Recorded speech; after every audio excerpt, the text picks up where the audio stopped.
Alkitab maupun yang ada di rumah dan yang ada di tempat ini, saudaraku dikasih oleh Tuhan.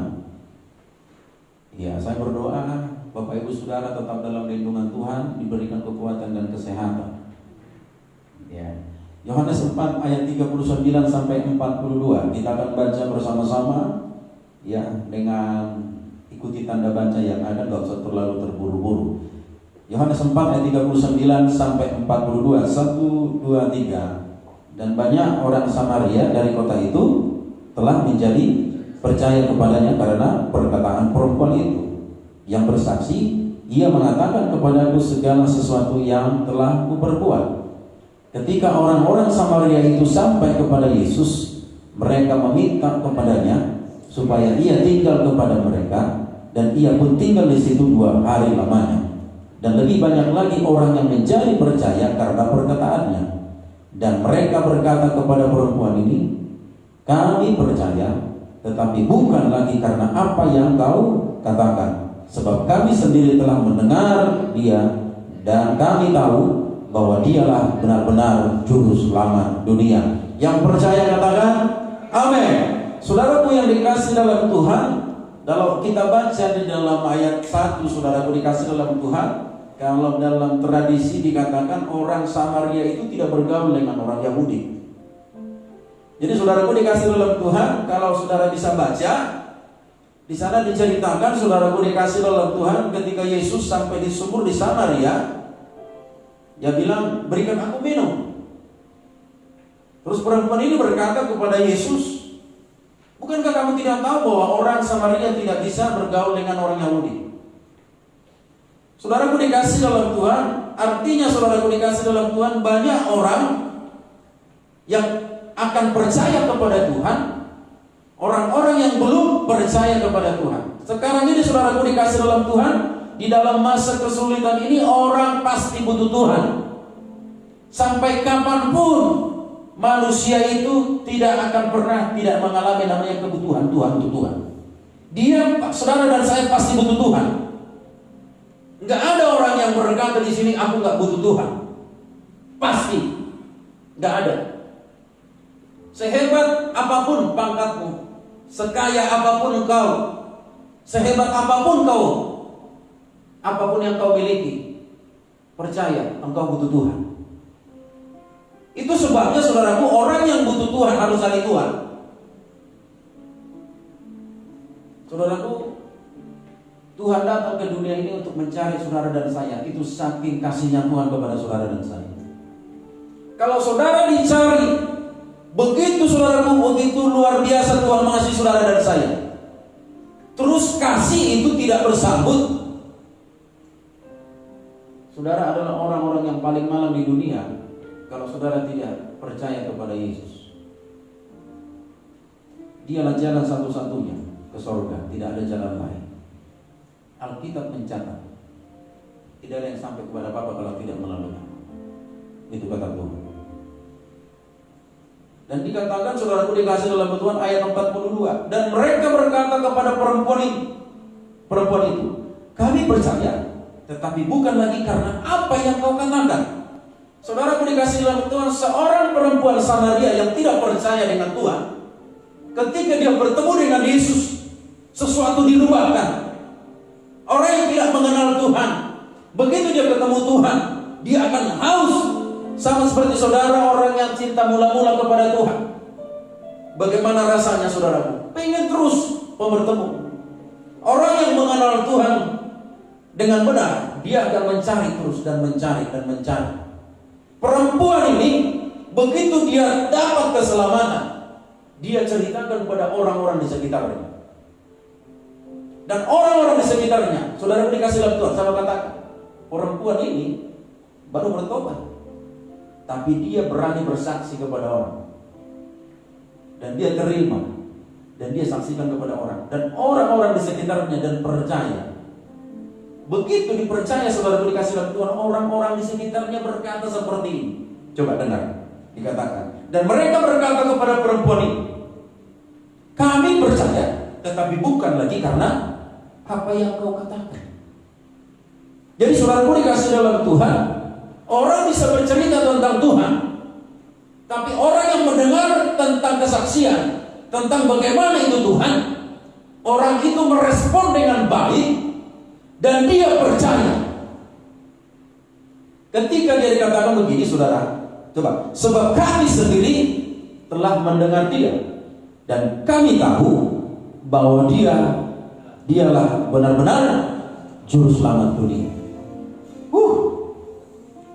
Dia benar-benar, Alkitab mencatat, dia adalah benar-benar juru selamat dunia. Tidak ada keselamatan di luar daripada Yesus. Ketemu Yesus, saudara.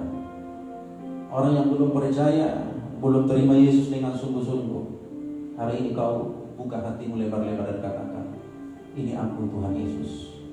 Aku percaya kepadamu, aku terima kau sebagai Tuhan dan Juru Selamatku. Haleluya. Orang yang mengenal Allah dengan benar akan terus memandang kepada Tuhan walaupun di tengah-tengah kesulitan dan penderitaan. Sekali lagi, orang yang mengenal Tuhan dengan benar akan terus memandang kepada Tuhan walaupun di tengah-tengah penderitaan dan kesulitan. Ya, dia tidak peduli. Saudaraku dikasih dalam Tuhan, yang penting dia bilang, aku berkenan di hati Tuhan. Bukan masalah hidup yang di dunia sekarang, bukan masalah itu. Tapi saudaraku, Tuhan kita, kalau kita mengenal dia dengan benar, dia bertanggung jawab hidup di dunia dan nanti di surga. Percaya itu. Kalau dia berjanji pasti dia genapi. Banyak orang yang meragukan kuasa Tuhan dalam hidup, sehingga dia banyak melakukan dengan metode-metode yang dia miliki dengan program-programnya dia sendiri. Gak salah, tapi libatkan Tuhan dalam program itu, maka Tuhan akan berkarya. Program apapun yang kau buat tanpa Tuhan terlibat di dalamnya, itu semua akan sia-sia. Sehebat apapun kau buat metode-metode apapun, ketika tanpa melibatkan Tuhan, itu akan program yang sia-sia dan program yang tidak berguna. Tapi kau melibatkan Tuhan di dalamnya, pasti itu adalah, walaupun programmu kecil, tapi Tuhan akan buat menjadi dampak yang besar di mana kau berada. Tuhan tidak pernah membiarkan saudara sendiri, itu yang pasti. Saudara, mata rohani kita harus memandang kepada Tuhan, bahwa rencana Tuhan jauh lebih indah daripada apa yang sedang kita, kenyataan hidup apa yang kita alami sekarang. Sekali lagi saudaraku dikasih dalam Tuhan, kalau mata rohani kita dibukakan oleh Tuhan, kita akan bisa melihat dan kita bisa langsung kita berpikir begini, ya, ternyata rencana Tuhan itu lebih indah daripada apapun kenyataan hidup yang saya jalani hari demi hari. Kesulitan yang kau alami, mungkin penderitaan yang begitu hebat, ketakutan yang begitu hebat, kesulitan yang begitu hebat, pekerjaan, apapun bentuk yang kau alami, bahkan sakit penyakit, saya mau berkata kepada saudara, Tuhan jauh lebih mempersiapkan yang lebih indah daripada kenyataan hidup yang kau terima saat ini. Seakan-akan kau berpikir, di mana Tuhan, kenyataan hidupku seperti ini. Aku dalam penderitaan. Mungkin saudaraku, aku dalam keadaan tertekan. Aku gak bisa bangkit. Saudaraku yang dikasih dalam Tuhan, firman Tuhan dengan jelas berkata hari ini, saudaraku yang dikasih dalam Tuhan, jangan kau berkata hanya mendengar Tuhan dari orang lain, dari kata orang, tapi engkau sendiri harus mengalaminya. Itulah orang yang mengenal Tuhan dengan benar. Sekali lagi, jangan kau terpaku, jangan kau bilang wow kesaksian orang. Kesaksianmu pun hebat di mata Tuhan. Perjalanan hidupmu bersama dengan Tuhan itu hebat bagi Tuhan dan bagi saudara. Bukan kesaksian orang yang hebat dalam hidupmu, Tetapi kesaksianmu bersama dengan Tuhan, perjalanan hidupmu mengikut Tuhan, itu yang paling wow di mata Tuhan. Hal kecil yang kau buat di mata Tuhan, tapi dengan ikhlas kau lakukan, itu adalah pengalaman pribadimu yang tidak orang lain tidak akan pernah alami. Pengalaman pribadimu dengan Tuhan beda dengan pengalaman orang lain. Jangan pernah bangga dengan kesaksian orang lain, walaupun dia dibangkitkan dari antara orang mati. Tapi percayalah, perjalanan hidupmu bersama dengan Tuhan, itu engkau mengenal Tuhan lebih dalam lagi, membuatmu lebih mengerti bagaimana Tuhan bekerja dalam hidupmu, bahwa engkau tidak pernah berjalan sendiri. Tuhan yang selalu menuntun saudara dan saya. Saudara dikasih dalam Tuhan, setelah kita ketemu dengan Tuhan Yesus, kita akan dipulihkan. Mata rohani kita akan dicelikkan. Nah, orang yang ketemu mencari Tuhan dengan sungguh-sungguh akan ketemu. Dia akan dapat. Orang yang mencari akan mendapat. Orang yang mengetok pintu akan dibukakan. Orang yang meminta akan diberikan. Tapi saudara kalau tidak pernah mencari, saudara tidak akan pernah mendapatkan. Untuk mencari ini butuh namanya satu proses. Meminta pun saudara dikasih dalam Tuhan, bukan minta hari ini langsung dikasih. Mungkin saudara berkata, aku meminta langsung dikasih. Ya, itu mungkin karena doamu, tapi rencana Tuhan yang jadi. Bukan karena kau meminta, bukan karena kau hebat, tapi karena Tuhan berkenan atas apa yang kau minta. Dalam Matius 5 ayat 8, coba kita buka bersama-sama. Matius 5 ayat 8.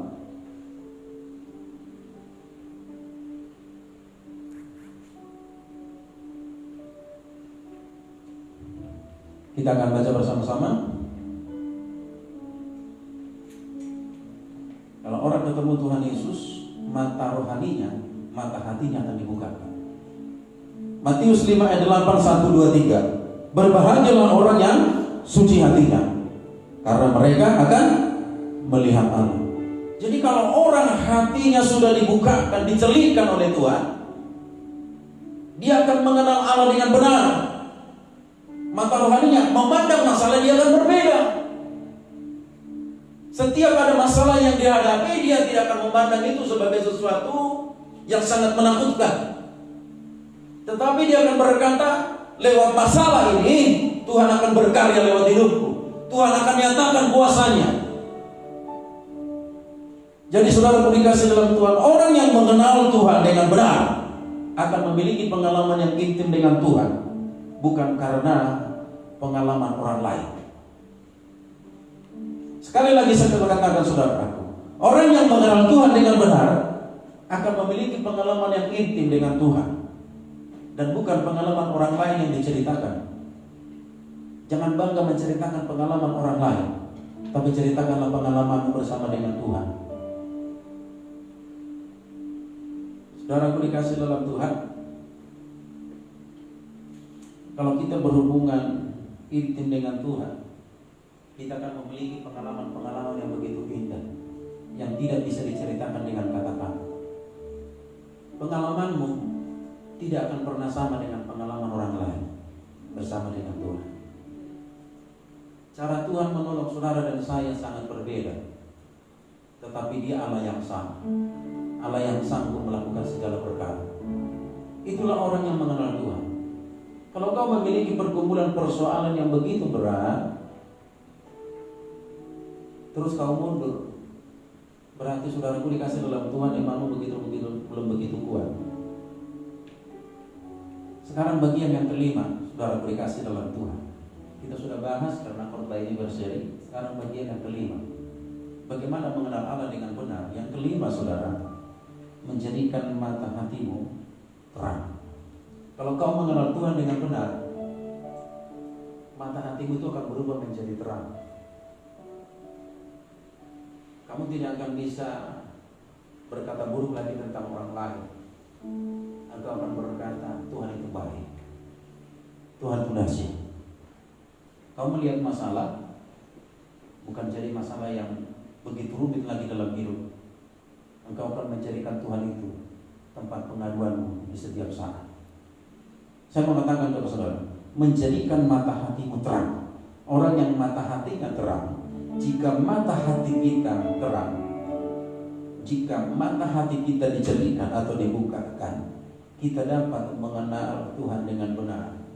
Saudara, di dalam sebuah kisah di Alkitab, di dalam 2 Raja-Raja pasal yang ke-6, saudaraku dikasih dalam Tuhan, 2 Raja-Raja pasal yang ke-6, kita akan baca bersama-sama. 2 Raja-Raja pasal 6 ayat yang ke-14 sampai 18. Dikatakan di sana. 2 Raja-Raja pasal 6 ayat 14 sampai 18. Maka dikirimnyalah ke sana kuda serta kereta dan tentara yang besar. Sampailah mereka pada waktu malam, lalu mengepung kota itu. Ketika pelayan abdi Allah bangun pagi-pagi, pergi keluar, maka tampaklah suatu tentara dengan kuda dan kereta di sekeliling kota itu. Lalu berkatalah bujangnya kepadanya, celakalah tuanku, apakah yang akan kita perbuat? Jawabnya, jangan takut, sebab lebih banyak yang menyertai kita daripada yang menyertai mereka. Lalu berdoalah Elisa, ya Tuhan, bukalah kiranya matanya supaya ia melihat. Bahwa Tuhan membuka mata bujang itu sehingga dia melihat. Tampaklah gunung itu penuh dengan apa? Kuda dan kereta berapi di sekeliling Elisa.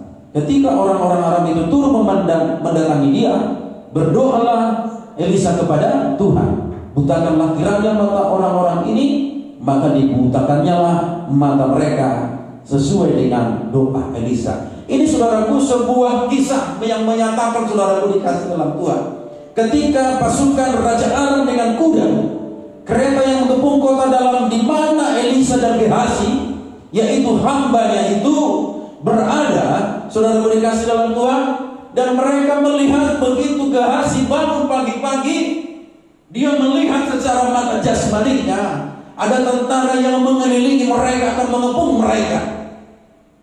Tapi saudaraku dikasih dalam Tuhan, Elisa yang mengenal Tuhan, siapa Allah yang disembah, yang dia layani, dia berkata, jangan takut. Dia bilang, jangan takut, sebab yang menyertai kita lebih banyak daripada yang menyertai mereka. Itu adalah perkataan yang begitu luar biasa. Secara kasat mata banyak musuh di sekeliling kita, banyak tantangan, banyak pergumulan, banyak persoalan. Virus sedang mengintip kita, sedang mengintai saudara dan saya. Tapi Tuhan berkata hari ini, jangan takut. Yang menyertai saudara dan saya adalah Allah yang dahsyat. Virus ini tidak ada apa-apanya dibandingkan dengan Tuhan. Kuasa Tuhan lebih nyata dalam hidup saudara dan saya jika engkau mengenal Tuhan dengan benar. Orang yang mengenal Tuhan dengan benar, dia akan tahu berbuat apa dan dia harus berkata apa. Di dalam masa sulit seperti ini, jangan kau pernah berkata negatif dalam hidupmu. Engkau harus berani berkata, hai jiwaku, bangkitlah. Sebut namamu, saudaraku dikasih dalam Tuhan. Engkau berkata kepada dirimu sendiri, katakan, aku bebas dari virus. Aku ada dalam lindungan Tuhan. Perkatakan seperti ini. Aku adalah di mata Tuhan. Engkau berkata, sebut namamu, kau bilang jangan takut. Karena ini firman yang hidup. Tidak pantas kita meragukan kalau Tuhan berfirman. Kalau firman Tuhan sudah diucapkan, sudah dinyatakan, berarti dia berkuasa bagi orang yang percaya. Kalau kau tidak percaya, itu tidak berlaku. Tapi bagi yang percaya ini berlaku. Karena firman Tuhan itu ya dan amin. Tidak ada rencana Tuhan yang gagal. Untuk itu kau bangkit. Elisa dan Gehazi ini saudara dikasih, walaupun dia sebagai asistennya Elisa.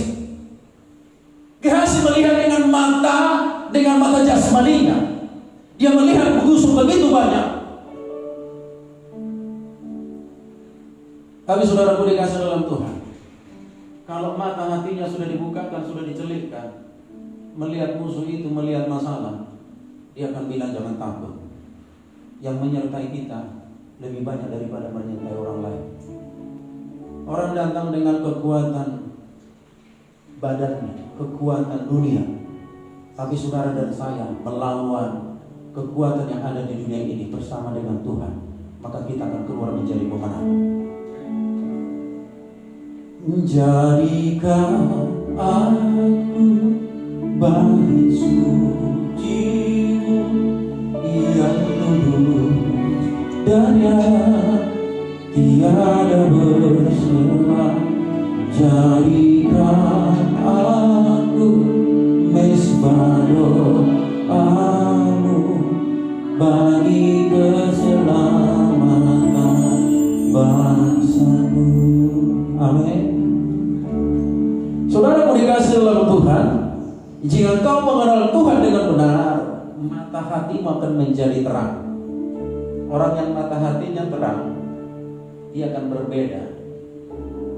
Cara melangkah dia berbeda, cara berpikir dia berbeda, cara berkata-kata dia berbeda, cara melihat orang lain dia akan berbeda. Dia akan melihat orang lain itu adalah biji mata Tuhan, maka dia akan memberkati orang itu. Dan dia berkata, engkau pasti bisa bangkit. Ketika tanganmu jatuh, engkau topang kasih tanganmu, berikan dia kekuatan. Ketika dia lemah, berikan dia kekuatan, kasih dorongan. Ayo bro, bangkit, engkau bisa maju. Saudaraku dikasih dalam Tuhan, Gehazi ini panik, takut. Saya mau berkata kepada saudara, dia katakan begini, Gehazi berkata, kita celaka. Saudara coba lihat ayat 15. Kita baca bersama-sama. Ketika pelayan abdi Allah bangun pagi-pagi dan pergi keluar, maka tampaklah suatu tentara dengan kuda dan kereta ada di sekeliling kota itu. Lalu berkatalah pujangnya itu kepadanya apa? Celaka tuanku, apakah yang akan kita perbuat? Saudara dikasih dalam Tuhan, ada kadang-kadang orang di sekitar kita takut dengan kenyataan hidup, takut dengan tantangan. Tapi kalau kau mengenal Tuhan dengan benar, engkau akan berkata kepada orang sahabatmu, orang di sekelilingmu, kepada istrimu, kepada anak-anakmu, kepada suamimu, jangan takut, Tuhan menyertai saudara dan saya. Tuhan menyertai kita. Walaupun saudaraku musuh di depan mata, mungkin kita diambang maut, diambang kehancuran, tapi kalau Tuhan melindungi kita, mengandalkan Tuhan dalam segala hidup kita, Tuhan pasti bela saudara dan saya. Dia Allah yang tidak pernah mengingkari janjinya. Dia pasti membela saudara dan saya. Yang penting kau kenal siapa Tuhan yang kita sembah. Jangan pernah ragu kuasa Tuhan. Kuasa Tuhan itu dahsyat. Jangan pernah ragukan firman Tuhan yang kau baca setiap hari. Jangan kau jadikan cuma kata-kata yang menghiasi hatimu dari hidupmu, tapi jadikan itu menjadi rema dan hidup di dalam hidupmu.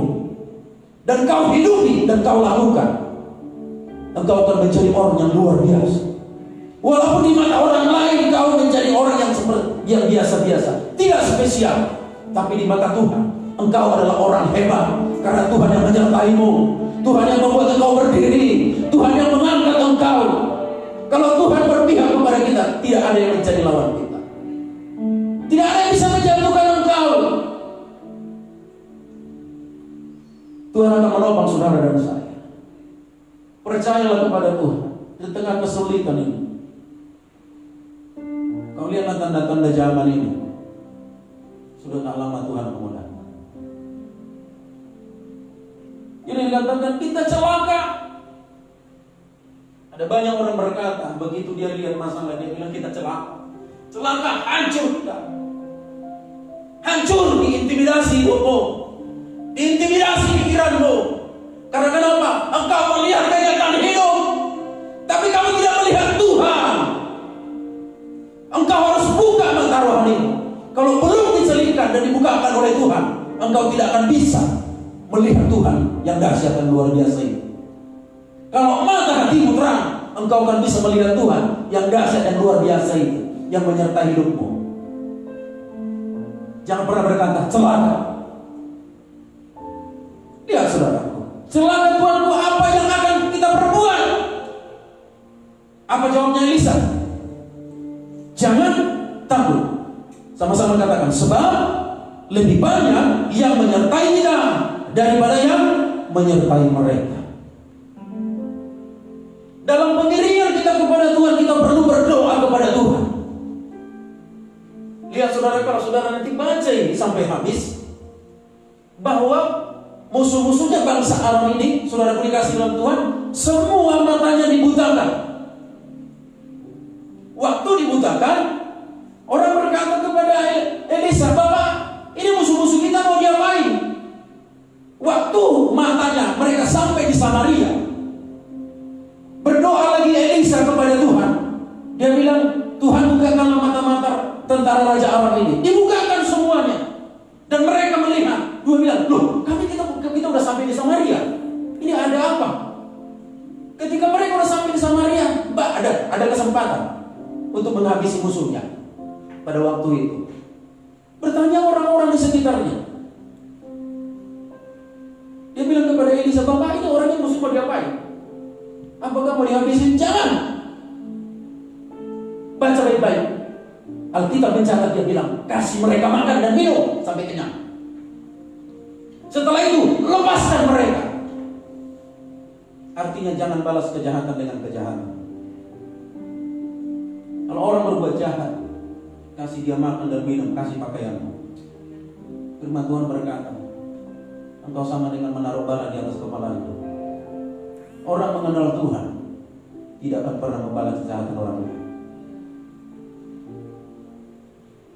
Kalau kau balas kejahatan dengan kejahatan, berarti hidupmu tidak kau kenal dengan Tuhan dengan benar. Belum mengenal Tuhan dengan benar. Walaupun ada kesempatan kita untuk balas dendam, kita berkata, ya, maka jangan menginginkan kejatuhan musuhmu. Jangan kau bersorak-sorai ketika mereka jatuh, tapi topang mereka. Saudaraku yang dikasihi oleh Tuhan, dikatakan lebih banyak yang menyertai kita. Menghadapi masalah, kita harus selalu banyak berdoa, saudara. Kalau saudara lihat, kisah ini menggambarkan bahwa orang yang belum mengenal Tuhan dengan benar, seperti Gehazi, akan mudah berkelakuan apa? Panik. Apalagi saudara dikasih dalam Tuhan, takut, tidak tenang ketika melihat ada ancaman datang. Ada 3, takut, panik, tidak tenang. Katakan bersama saya, panik, takut, tidak tenang ketika melihat ada ancaman. Jadi orang kalau tidak mengenal Tuhan dengan benar, ketika lihat masalah, dia akan takut, panik, dan tidak tenang. Engkau harus berkata, hai jiwaku tenanglah, Tuhan yang menyertai kita. Amin. Mari berkata bersama dengan saya, hai jiwaku tenanglah, Tuhan yang menyertai kita. Dan yang lebih menyertai kita lebih banyak daripada yang menyertai musuh kita. Amin. Hari ini bangkit bersama dengan Tuhan. Jangan panik, jangan takut, jangan tidak tenang. Tenanglah, jangan takut. Percayalah kepada Tuhan. Tuhan menolong kita. Saudaraku dikasih dalam Tuhan, 3 hal ini ada banyak orang akan alami di akhir-akhir ini. Banyak orang tidak tenang, merasa takut. Takut gak makan, takut gagal, takut dengan masa depan, bahkan takut dengan jodoh, takut gak dipercaya. Ketakutan itu sebenarnya intimidasi iblis yang harus kita lawan, yang tidak bisa kita biarkan dalam hidup kita. Kita harus berani berkata, engkau enyah dari hadapanku. Kalau Tuhan kasih kesempatan hari ini kepada kita untuk bisa hidup, ini adalah kesempatan yang indah, yang baik yang Tuhan berikan. Ada buktinya banyak orang yang sudah meninggal, yang sudah kena virus. Bukankah dahsyat Tuhan itu menyertai saudara dan saya? Tidak kena hari sampai hari ini. Bukan kau menghadapi meja yang kosong tidak ada makanan. Tapi kalau kau mengandalkan Tuhan, Tuhan bisa gerakkan siapa saja untuk menolongmu. Saudaraku, tetap tenang dalam menghadapi masalah. Tapi orang yang mengenal Tuhan dengan benar akan menghadapi masalah dengan tenang. Dia akan tenang. Sekali lagi saudara dikasih Tuhan, orang yang mengenal Tuhan dengan benar akan tenang menghadapi segala sesuatu. Dia akan tenang.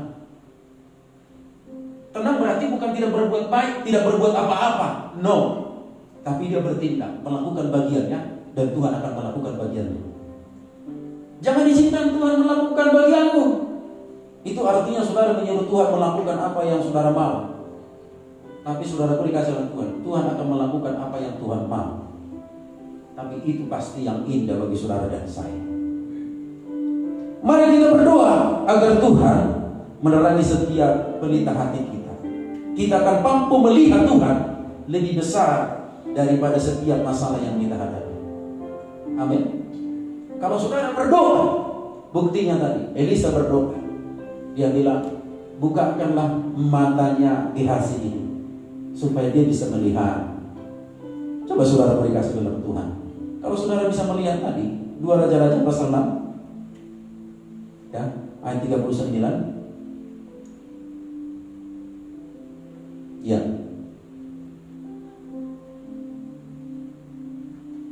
Oh, maaf. Yohanes 4. Yohanes 4. Boleh dibukakan? Oke. Ya. Dikatakan apa?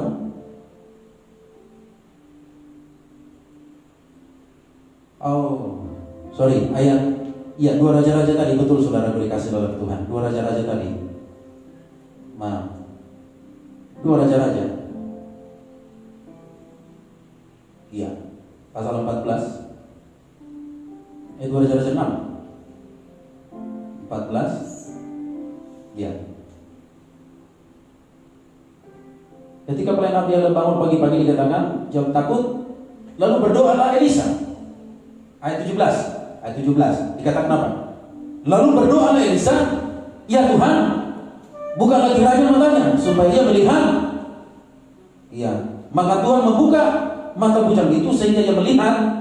Saudara, coba lihat, baca sama-sama mulai dari tampaklah gunung itu penuh dengan kuda dan kereta berapi sekeliling Elisa. Amin. Orang yang tidak mengenal Tuhan dengan benar, mereka tidak akan bisa melihat bagaimana penyertaan Tuhan. Secara kasat mata engkau tidak bisa melihat, tapi kalau kau berdoa, engkau akan melihat bahwa Tuhan menyertai hidup saudara dan saya sampai selama-lamanya. Yang penting kau kenal Tuhan dengan benar. Bagaimana caranya? Berdoa, berpuasa, baca firman, melakukannya, hidup benar, dan taat kepada Tuhan. Tuhan pasti bela kita. Ada jaminannya? Ada. Dikatakan begini saudaraku, berdoalah Elisa, ya Tuhan bukakanlah kiranya mata supaya melihat. Tuhan membuka mata bujang itu sehingga melihat, tampaklah penuh dengan kuda-kuda dan kereta berapi sekelilingnya. Dan dikatakan ketika orang-orang itu turun mendatangi dia, berdoa Elisa kepada Tuhan. Apa katakan? Butakanlah kiranya mata orang-orang itu. Tapi Tuhan menjawab doanya. Dikatakan maka dibutakannya lah mata mereka sesuai dengan doa Elisa. Saudara dikasih dalam Tuhan. Inilah ayat 19 dikatakan kemudian berkatalah Elisa kepada mereka, bukan ini jalannya dan bukan ini kotanya. Ikutlah aku, maka aku akan mengantar kamu kepada orang-orang yang kamu cari. Lalu diantarkannya mereka ke Samaria. Ayat 20. Segera sesudah mereka sampai ke Samaria, berkatalah Elisa, "Ya Tuhan, bukalah mata orang-orang ini supaya mereka melihat." Lalu Tuhan membuka mata mereka sehingga mereka melihat, dan heran, mereka ada di tengah-tengah Samaria. Ayat 21, lalu bertanyalah Raja Israel kepada Elisa tatkala mereka melihat mereka, dikatakan apa? "Kubunuhkah mereka, Bapak?" Tapi jawabnya apa? Ayat 22. Lihat baik-baik, lihat. Tetapi jawabnya, "Jangan. Biasakan kau bunuh yang kau tawan dengan pedangmu, dengan panahmu, tetapi hidangkanlah makanan dan minuman di depan mereka, supaya mereka makan dan minum, lalu pulang kepada Tuhan mereka." Ayat 23, "Disediakannya bagi mereka jamuan yang besar, maka makan dan minumlah mereka. Sesudah itu dibiarkannya mereka pulang kepada Tuhan mereka. Sejak itu tidak ada lagi gerombolan-gerombolan Aram memasuki negeri Israel." Wow. Orang yang matanya diselipkan oleh Tuhan, dia akan melihat masalah dengan hati yang berbeda, dengan pola pikir yang berbeda. Karena kenapa? Pola pikirnya sudah diganti dengan pola pikir Tuhan. Ada kesempatan mereka untuk membunuh musuhnya, tapi Elisa menjawab, "Jangan kasih makan dan minum mereka." Coba, adakah orang yang kau benci begitu hebat, begitu luar biasa, begitu menyakitkan hatimu? Begitu dia datang, dia tersesat, dia mengalami kesulitan, terus kamu jamu dia makan besar, yang paling enak yang pernah kau masak, yang paling mahal kau hidangkan bagi dia. Setelah itu kau suruh dia pulang, terus kau samoin lagi.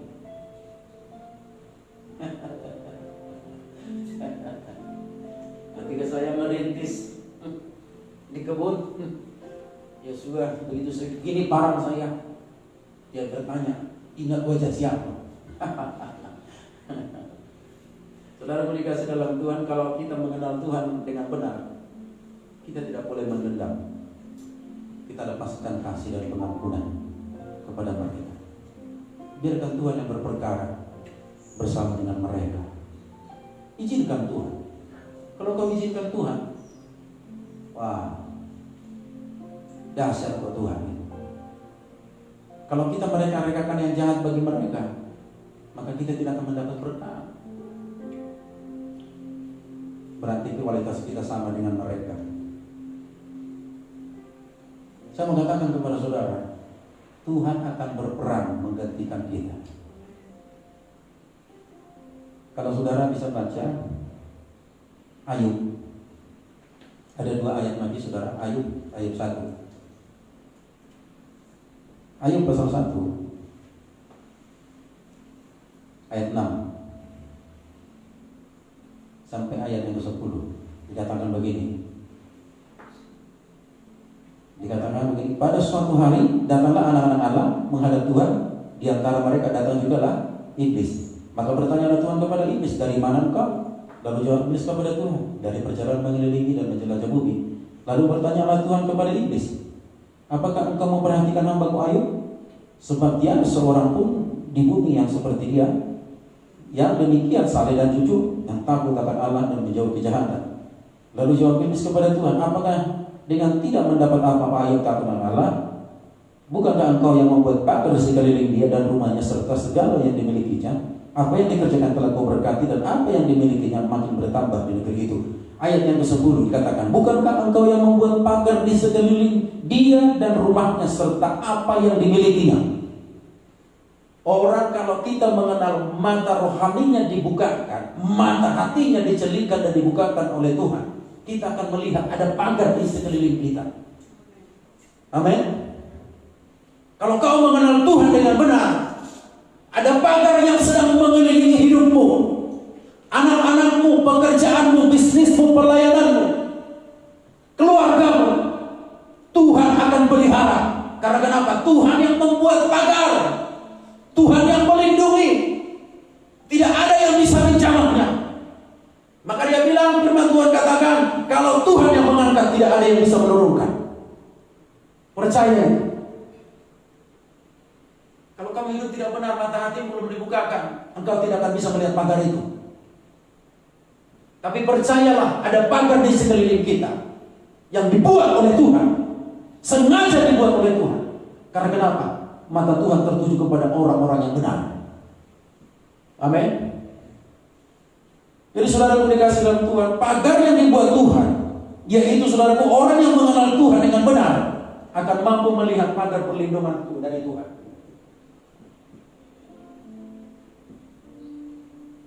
Amin. Tidak ada lagi orang yang terpuruk. Tidak ada lagi orang yang terintimidasi dengan kondisi ini. Engkau harus bangkit. Firman Tuhan datang hari ini. Umat Tuhan yang ada di tempat ini, yang ada di rumah, bangkit. Ceritakan bagaimana Tuhan menyertai kepada orang lain. Kalau ada orang lain yang begitu, dia gampang diombang-ambingkan, dia putus asa, katakan kepada dia, perjalanan hidupmu bersama Tuhan begitu indah. Ayat yang terakhir, ayat 42, ayat yang kelima. Ayat 42, ayat yang kelima.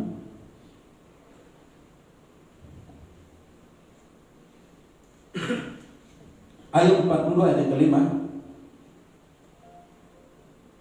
Kita baca bersama-sama. Yang di rumah mungkin bangkit berdiri, dan juga yang ada di tempat ini. Kita akan baca.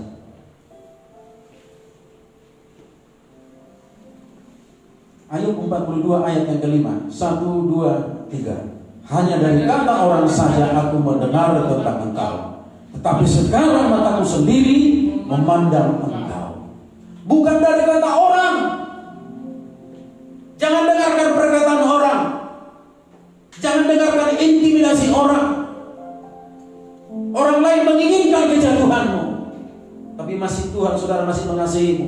Ada orang-orang juga di sekitarmu yang ingin membuat engkau bangkit, yang mendukungmu, mari bangkit. Tapi percayalah saudara, dikasih dalam Tuhan, Tuhan membuat pagar di sekeliling saudara dan saya.